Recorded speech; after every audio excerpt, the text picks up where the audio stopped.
Hello friends. आप सब कैसे हो? आप सबको मेरा सादर जय श्री कृष्णा। आज मैं आप सबको सांवदा माता की कहानी सुनाने जा रही हूँ।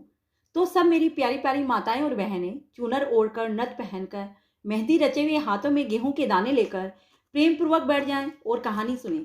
बीच बीच में हुंकारा भी भरते रहें। एक राजा नल और रानी दमयंती थी। एक दिन महल के नीचे एक बुढ़िया माई सांवदा माता का डोरा बांट रही थी और कहानी कह रही थी। इतनी भीड़ देखकर रानी ने अपनी दासी से पूछा, क्या बात है, इतनी भीड़ क्यों हो रही है? दासी ने कहा, एक बुढ़िया माई कच्चा सूत के 16 तार और 16 गांठ एवं हल्दी से रंगा हुआ डोरा बांट रही है। यह डोरा कंठी में बांधा जाता है।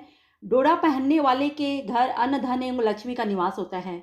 यह सुनकर रानी ने भी डोरा मंगाकर कहानी सुनकर अपने हार में बांध लिया। राजा बाहर से आया, डोरा देखते ही पूछा, यह क्या है? रानी ने सारी बात बता दी। तब राजा ने कहा, अपने पास तो बहुत धन संपदा है, इस डोरे को अच्छा नहीं लगता बांधना। हीरे मोतियों के गहने में यह डोरा अच्छा नहीं लग रहा है। सो राजा ने डोरे को खोल कर फेंक दिया। सांवदा माता राजा के स्वप्न में आई और बोली, तूने मेरा अपमान किया है, मैं तुम्हारे पास से जा रही हूँ। राजा जब प्रातः जागा तो उसने देखा कि उसका समस्त धन समाप्त हो गया है। राजा ने रानी से कहा, अब हमारा यहाँ रहना उचित नहीं है, इसलिए एक ब्राह्मण की बेटी को महल की देखभाल करने के लिए छोड़ देंगे। वह लड़की महल की सफाई और सुबह शाम दीपक जला दिया करेगी। अब राजा अपनी रानी को साथ लेकर वन की ओर चल दिया। रास्ते में राजा को भूख लगी। राजा 2 तीतर का शिकार करके रानी को दिया और कहा कि तुम इसे भून कर रखना। राजा जैसे ही भोजन के लिए बैठा, दोनों भुने हुए तीतर पुनः जीवित हो गए और उड़ गए। दोनों भूखे ही रह गए। अब राजा अपने दोस्त के यहाँ गया। दोस्त के कमरे में खूंटी पर एक हार टंगा था। राजा रानी के सामने ही उस हार को खूंटी निकल गई। उनके ऊपर चोरी का आरोप ना लग जाए, यह सोचकर दोनों वहां से निकल पड़े। अब राजा रानी अपनी बहन के यहाँ गए। बहन के पुराने घर में सोने के बरछी बछेले पड़े थे। राजा रानी को देखते ही धरती में समा गए। फिर बहन धन का घड़ा लाकर भाई को दिया, पर घड़ा को छूते ही धन भी कोयला हो गया। राजा ने घड़ा वहीं जमीन में गाड़ दिया। वहां से राजा माली के बगीचे में गया। जैसे ही राजा रानी ने बगीचे में पैर रखा, 12 बरस का सूखा हुआ बगीचा हरा हो गया। तब माली ने पूछा, तुम लोग कौन हो? राजा ने कहा, हम भिखारी हैं, हमें नौकरी रखोगे? माली ने खुश होकर नौकरी पर रख लिया। राजा बगीचे में झाड़ू लगाता और रानी फूल की माला गूंथ कर बेचने जाती।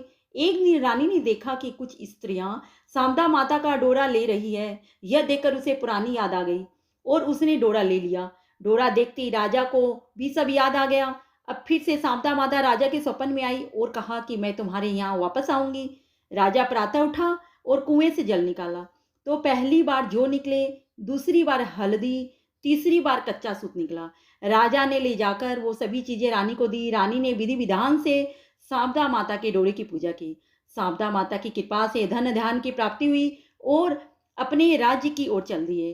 राजा रानी को लेकर मित्र के पास पहुंचे तो जो हार गायब हो गया था, खूंटी पर वह बहुमूल्य हार टंगा हुआ वापस मिल गया।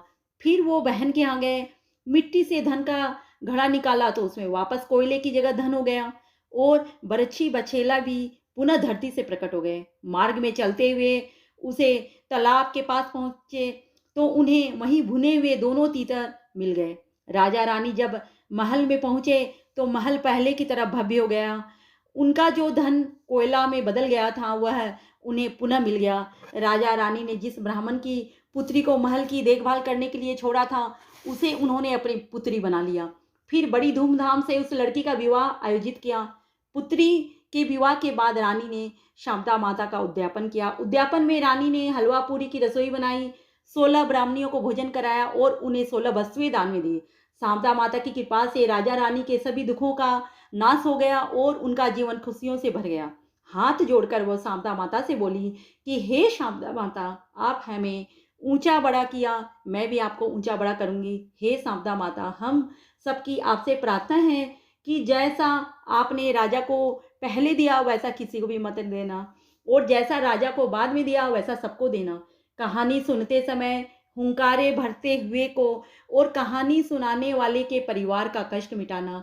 इसके बाद विनायक जी की कहानी सुननी चाहिए जो मेरे नाग पंचमी की कहानी के वीडियो में हैं। धन्यवाद।